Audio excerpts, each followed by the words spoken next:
Ayaw mo yumaman pero gusto mo simpleng buhay lang. This video para sa'yo. Bigyan natin ng competition yung pangarap. Simpleng pangarap, bahay na 1 million, simpleng bahay, kotse na 500k, simpleng kotse, travel 200k, budget trip, savings 100k, sakto emergency fund. Ang total niya 1.8. Let's say nakapagtabi ka ng 2,000 pesos per month. In 1 year, meron kang 24k pesos in a year. Kung pangarap mo, nasa 1.8, divide natin sa 24k per year. Tatrabaho ka hanggang 75 years para makuha ang 1.8. Kung nalakihan ka, palitin na. Bahay, 500k, simpleng row house. Motor, 100,000, brand new motors.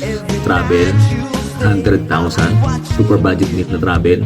Savings, 50k, bawal magkasakay. Ang total niya, 700,000. Let's say, nakapagtabi ka ng 2,000 per month. In 12 months, meron kang 24,000 per year. Pangarap mo, 750k, divide natin sa 24,000 per year. Magtatrabaho ka ng 31.25 years. Ito reason why savings alone cannot give us guarantee to have simple life. Walang masamang mangarap ng malaki. Kung gusto mong mabuhay ng komportable, hindi ka dapat nagre-rely sa isang trabaho lang. Now is the time to start invest in yourself and learn high income skill and start side hustle habang maaga pa. So for more tips, see ya!